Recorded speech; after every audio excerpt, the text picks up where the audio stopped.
You have an interesting story though, in relation to something from here we go.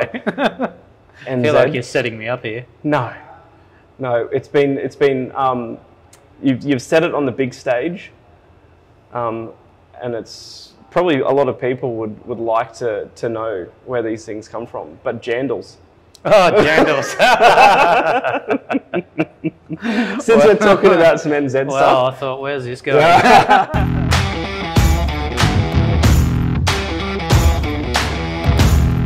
Hi guys, and welcome to another episode of A Beer with the Brewer. Matty, how you going today, mate? Fabulous. Fabulous. Skipping through the daisies, fabulous? Yep, midweek. Oh, yes. Hump day today. Oh, okay. Yeah, no, this week's been all right, actually. It's good. It's good. Going good. Excellent. Coming into the Easter long weekend.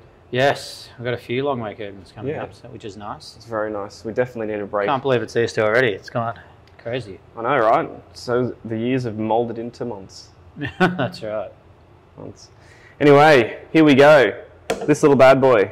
Looking pretty fresh, this one. NZ Pilsner. Absolute classic. We did It is. did do it for one of our birthday beers. We did a little number just like this. Yes. Quite similar with Black Hops. Black Hops, yes. Girls and Eddie come up for the brew. Yep. And based on that, I was inspired to do it again. Tasted fantastic, didn't it? It did, yeah. So it's quite a nice style. It is. So, all right, let's crack It's quite a nice blend of like the Pilsner lager, clean, really light on the palate, refreshing, and then you've got those really nice hop profiles as well that come through there. A little heavier than standard kind of lagers and things like that, I'd say, Matty, with this one. But a really, really Moorish style of beer, this one. Look at that. Absolute Beautiful banger. brewer's pour. Beautiful brewer's Cheers. pour. Cheers, Matty. You got to look into the eyes when you cheers as well, you know. Think if that's kosher. So the New Zealand Pilsner, it's got that lovely, nice, bready Pilsner malt base. Wow. Nice and light in colour. And then just loaded that with our favourite Kiwi hops. And those Kiwi hops being, Matty, it says here, flavours of mojito lime, citrus, spicy orange. The mojito lime is a Motueka flavour characteristic. Yes. I think New Zealand hops actually use that, so I'm going to pinch that one. Mm-hmm. It does sound good though. It certainly does. So the Kiwi hops, a lot of them are bred from SARS, which is sort of the famous Czech Pilsner hop. So they're crossed with the SARS and then something else, whether it's Cascade or whatever the other cultivar might be. Mm-hmm. So they make this beautiful combination of flavour and aroma. So they've got that sort of spice in the background that Czech SARS is famous for. Yep. And then the Cascade or whatever else it's crossed with brings that beautiful, nice citrus and fruit flavour.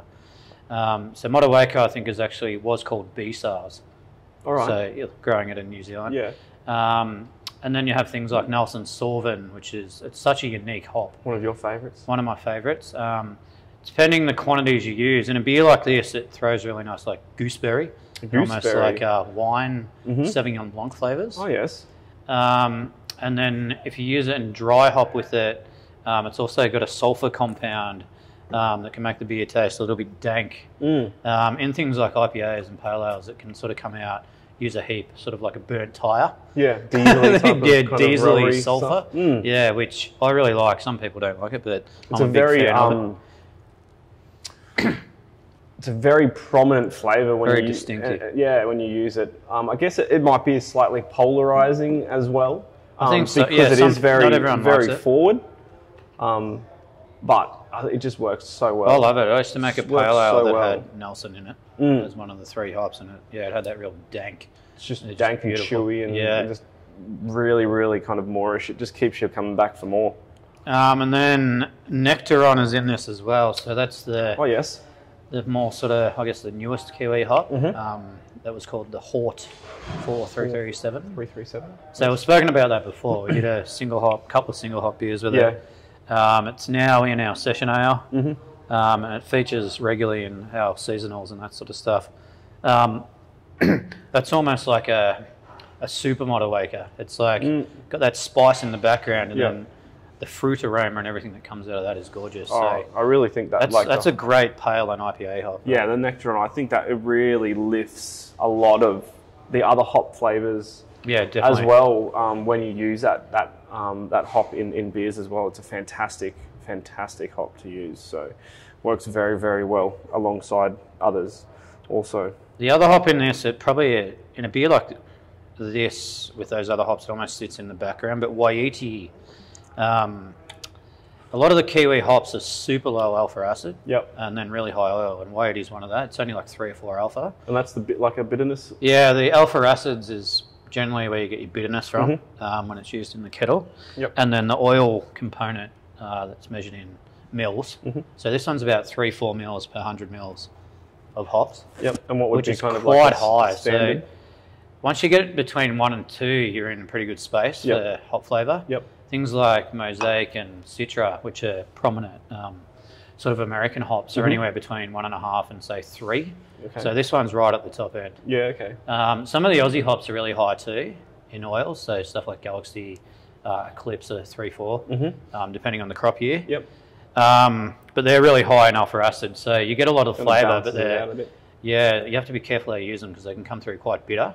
Whereas a hop like Waiiti, you can absolutely load it up in the whirlpool and in the kettle, and then a dry hop, and get a lot of flavour out of it, not a lot of bitterness. So in a Pilsner or lagers or even lighter pale ales, it's gorgeous. You get all the flavour without the sort of bitterness and sometimes astringency you can get with some of those really high alpha hops. So for me, all these hops meld together so well. They're fantastic. Well, I think we canned this one last week. Yes. And I think, I sampled a couple over the weekend just to make sure I was tasting all right. It's coming out quite well. Excellent. So yes, it is one that you can definitely sit back and have a handful of them. Doesn't even though with all that hop profile and everything like that going on in it, it really doesn't affect the palate. The other thing we try and do when making lager is to get the pH right down. So, like the sour, for example, the pH is 3.5. And the pH is relating to a sourness profile of a beer? Yeah, the pH is one measure of acidity. There is also a thing called titratable acidity. So they're two different things. But the pH is a pretty good indicator of how much acid is in the beer. And the acid will bring like a cleanness to the palate and make things more drinkable. So a red wine or a Shiraz, that's, 13-14% alcohol, that sometimes has a pH under 3. And they have the pH so low because it's such a big flavoured drink. Really bold, if the pH was higher, it'd be flabby, it'd be really hard to drink. And the same with something like Coca-Cola. That's absolutely loaded with sugar, and the pH is 2.5. So they rip the acidity down, so it actually makes it drinkable. So to a degree, we're doing the same thing with a beer like this. The pH is around 4.1. So it's at the lower end of beer scale. Anything under sort of 3.8, you almost class as a sour. But it really enhances the drinkability. Most sort of pales to IPAs are anywhere between 4.2, sometimes up to 4.5. And then darker beers, you sort of want 4.5, 4.6. So they're at the higher end of the scale. And what happens to a beer profile if you do go over that, say, 5? Generally, it won't be over 5. No, it just doesn't actually unless you've completely messed something up. Yes, right, okay. We're measuring the pH from the mash all the way through the wort production and then in the fermentation as well. So the fermentation itself will generally drop the pH between 1 and 1.5, depending where it started, because the fermentation is creating organic acids and other things, which changes the pH. It sort of depends on the style. So pale ale, we're starting about 5.2 to 5.4. Lagers, we're looking at about 4.8 to 5 as a starting pH, and then the sours are already low, so they're down at 3.5. But it really enhances that drinkability. That's why the sours seem to be so refreshing, because they're full of fruit, but also that acidity really makes them drinkable and refreshing. The way it acts to the palate. And it really very interesting. Creates the balance in the beer. And then the darker beers, the dark malt itself is also acidic, so you're almost trying to do the other thing. You want to buffer it up. And that sort of adds to the fullness of the palate. You do find when you do eat the roasted malts. Yeah, exactly. In its kind of raw form, it does have that real stringent kind of bitterness, doesn't it? Yeah. So I see where that comes from. Well, there you go. A little bit of tech info on pH and brewing and chemistry. drinkability. Yeah. It's super important. All the big breweries know about it, obviously. Yeah, definitely. A beer like VB is like 3.8 pH. Right. So, yeah, which is quite acidic. That's why some people will comment if they drink keep a VB or, well, I guess whatever you call those beers, big swill. Yes. It can upset your insides and give you a bit of acid burn and that sort of stuff. Yeah, right, okay. Drinking a lot of acid. And yeah, it's... Well, it's nice to drink. It's probably not that nice for your aftermath. Yeah, exactly. Yeah. Past the palate. Yeah, but in this case, that's what we're trying to do. We're trying to aim it for about 4 finishing pH. Fantastic. Fantastic. And it's, I guess, travelling along NZ, where that's kind of captured in the style of the black and white. Yeah, in the design. Verg once again, put this together. So very, very simple, but very striking as well. There's a little shield prominent in the middle, Matty. Did you want to let us know kind of the concept of that? The coat of arms looking thing we're talking about. Yes. Yeah. So I think we've captured it's all the elements of the beer. Yeah. So if you look at the top, we've got the mountain range. That's for the water coming down the mountain. From the fjords and everything like that? Yes, the fjords, the beautiful crystal clear, beautiful water. Then we've got the hops and, of course, the barley.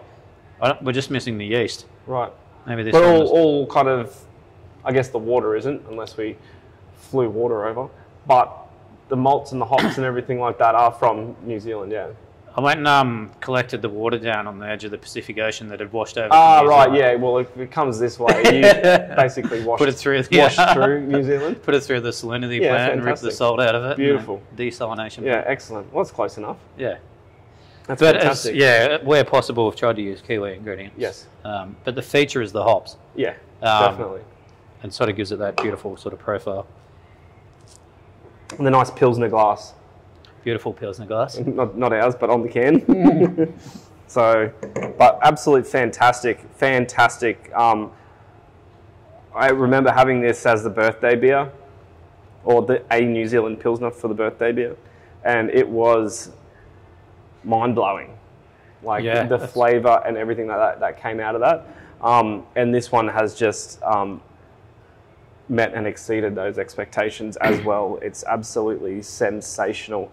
I'm probably going to have a couple tonight, just for QA purposes, you know. Of course, you got to make sure it drinks well. So that's fantastic. So you have an interesting story though, in relation to something from. Here we go. I feel like you're setting me up here. No, it's been. You've said it on the big stage, and it's probably a lot of people would like to know where these things come from. But jandals. Oh, jandals.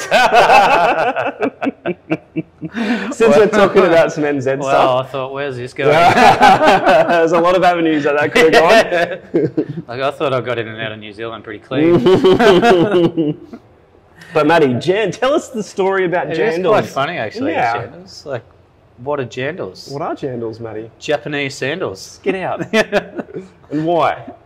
Well, why? That's a very good question.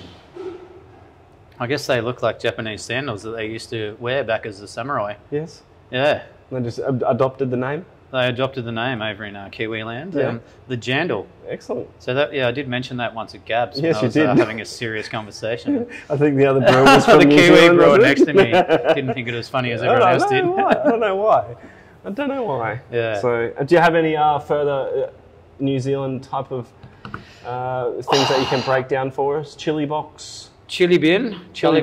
Yeah, I think that's an esky. Yeah. What else have we got? We should have brought Cuzzy Bro onto the show. Yeah, we should have brought our for token a few Kiwi. New Zealand isms. Yeah. Chur Brew. Chur Bro. Chur. I think that means cheers. Cheers. Yeah. Choice. Yeah. Exactly. Or choice. That means good. Oh yeah, good. Yeah. Super educational one, this one. Yeah. Shout out to our Kiwi mates out there. Yes, definitely. Don't come and chase us. Direct any questions to Sam. Yeah. He's our New Zealand manager. So, all right, guys. Well, we've got some questions to come through here. We have probably one of our most famous followers, EmiLiz90 from Instagram. Maddie, you know who that is, isn't Sounds like trouble to me. Sounds like trouble.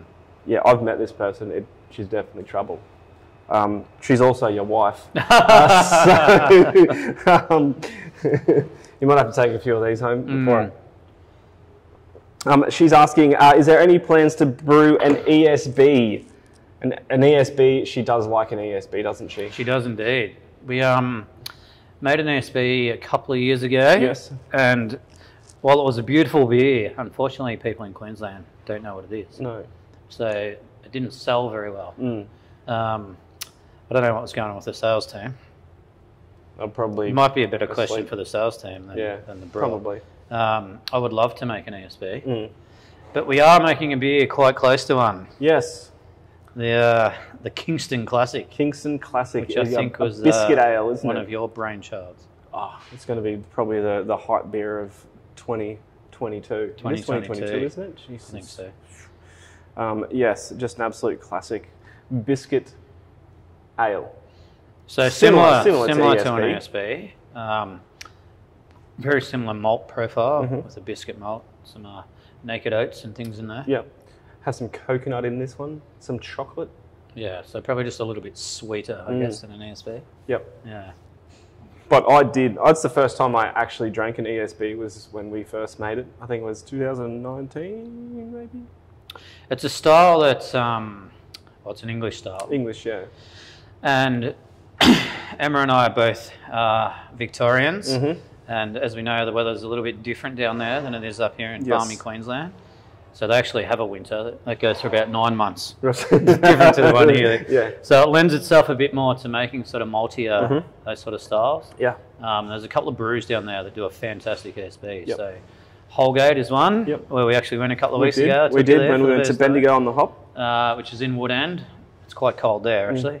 Quite chilly. I think it was about 15 degrees colder when we got there than where we'd come from. Definitely. And then there's another one down at Hargraves Hill. Okay. Again, that's sort of out the side of Melbourne where it gets quite chilly. And they make a beautiful ESB. Excellent. So, yeah, definitely a good style. It's just not really known here. And sadly, well, not sadly, I guess, commercially we need to be able to sell it. Yes. Yes. Yes. It was delicious. It was delicious. And that beer kind of led itself to me thinking about how we can do something a little bit different away from an ESB style, but still have that type of biscuity ale kind of malt profile in there. That really stood out for me in that beer, and it was so delicious. And so I was like, well, if that biscuity malt, we might as well look at a biscuit to portray through a beer, and the Kingston. I think I said to you the other day, biscuit kind of lends itself. This is my favourite time of year for making beer. Yes. Because it gets into the cooler months and you get to actually make some malty beers. But yeah, Queensland doesn't have a massive winter. No. I don't think you need winter to be able to drink those beers, but no, I'll drink them all year round. As long as they're cold, dark. It's fine. Yeah, once it cools off in the afternoon. Yeah. So Wynnum Doctor blows through. Yes, definitely. Time for a stout. Yeah, 100%. So, get on to your husband if you want to get an ESB, basically. But there'll be something similar that may quench your thirst coming out in the next couple of months. Yep. So, yes. And the boys, the Bloody Brilliant Beer boys, thank you very much for sending this one through. Any exciting upcoming beers that we have? Well, we do have the Gabs beer. Coming up. That's going to be an absolute cracker. That's going to tug at the heartstrings of everyone, I guess. So you'll just have to wait around for that one. The Kingston Classic is probably my most anticipated beer to come out in the next couple of months, purely just because of the flavour profile, and I love that kind of biscuity malt in beers as well. What else do we have, Matty? We're about to brew this year's Russian Imperial. Oh, hello. So that's always a good one. Another one of my top one beers. In time for winter, the end of May, start of June. What percentage are we going to be striking for that? We'll be somewhere bad boy? around 10 or 11, I'd say. 10 or 11. Okay. Nice and approachable. Barrel aging it this year? Well, we brewed one just before Christmas. The whole batch went into barrels. So that might be a surprise later in the year. We might sneak one barrel out. We managed to pick up 5 bourbon barrels from America through a distilling mate. So that little one is in barrels right now, aging away. So, yeah, something to hang out for. Yes, definitely. Hand bottled? Well, the hand bottling process probably needs some refinement, but we'll see. We might put that one in a can. Wax seals with the rubber stamp on top. See if we can guarantee it a bit more by putting it in a can. Yes. No, that'll be very, very delicious. Very delicious. As you probably know, the Russian Imperials that Maddie makes is probably one of my favourite beers. Barrel aged. The Shiraz barrel was the first one. The next one was the whiskey barrel as well. So, yes, one of my absolute all-time favourites. I think we've managed to sneak in a batch of our first ever birthday beer as well into one of the small tanks, if anyone remembers. I think Tony, one of the shareholders, probably made that beer famous back in the day. He drank a lot of it and ended up basically dribbling and passing out. Yeah. But that should be making a comeback in the next couple of months as well as a small one-off batch. We have been asked multiple times over the last couple of years to bring it back. So why not? Why not? It's very bold for the winter. Yeah, well, it's good. Two-week winter climate here. Now we have the 15-hect tanks over here. It's good that we can bring back sort of favourite beers like that and do some cool stuff. No, excellent. And also, the boys want to know what style of beer is your favourite to brew. You kind of touched on it. Maybe the malty beers. I do like brewing the malty beers. You get to play around with the recipe and chuck in 5, 6, 8 different malts. Yep. I like brewing the Riz. That's a really good one. Yeah, those sort of things where there's more to them than just the same malt bill and then loading it up with hops. Yep. Well, I love brewing IPAs and stuff, but yeah, the malty beers this time of year where you get to brew 2, 3, 4 different malty beers. Yeah, I guess it's kind of a bit of a reverse style of brewing when you do the malty versus kind of the hoppy styles of beer, because you the kind hoppy of ones have a base style of the malts that you use for the beers, and then majority of the flavour profile comes from all your dry hopping and the styles of hops that you put in. You're really just going for a malt bill that supports the hops. So generally it's quite a lean malt bill. Yeah. And then you're sort of letting the hops do the work for the flavour profile, whereas the malty beers, obviously, it's more about the malt. It's like at the start, all the good stuff that you put in. Beautiful on a brewing day. Come in and it smells like breakfast. How good is the brewer's tea out of the out of the malty beers? The best. We've got a batch of Neo Mexicanas Black IPA in tank. Yes. And double trophy winning beer, that one. So 2 dark beers already that we've brewed the last couple of Fridays. We've got a chance to get back on the brew deck. So yeah, they're always good fun making those beers. Excellent. I don't brew. I just kind of push a few buttons every now and again, turn stuff off when Maddie leaves at the end of the day and forgets to turn stuff off. So yeah, I don't really have a favourite. I just kind of like looking over his shoulder and asking heaps of questions to annoy him. I think you get to come in and brew next week with Wes, the Kingston Classic. You and your brewery dad. Brewery dad. That should be exciting. Why is he my brewery dad? Hey? Why? Why did you say that? That's happening next week, the Kingston Classic. No, why is he my brewery dad? I don't know. It was because of the lack of hair? It might be. It might be you cheeky bugger. The physical similarities. Oh yeah. I'm a lot funnier than him though. Oh. But yeah, no, I can't wait to come in and brew that beer. I did brew the margarita sour, the Goza, last year. That was a banger. Did a good job. We did fly to Mexico for that, that podcast, if you remember that banger. Anyway, guys, thank you very much for the questions. Send some through. We'll answer them on the next podcast. Get out and grab some of this stuff because it'll change your life. It is absolutely delicious. And Maddie, well done on that one. Cheers. Chur. Chur. Very good. Brew. Cheers, guys.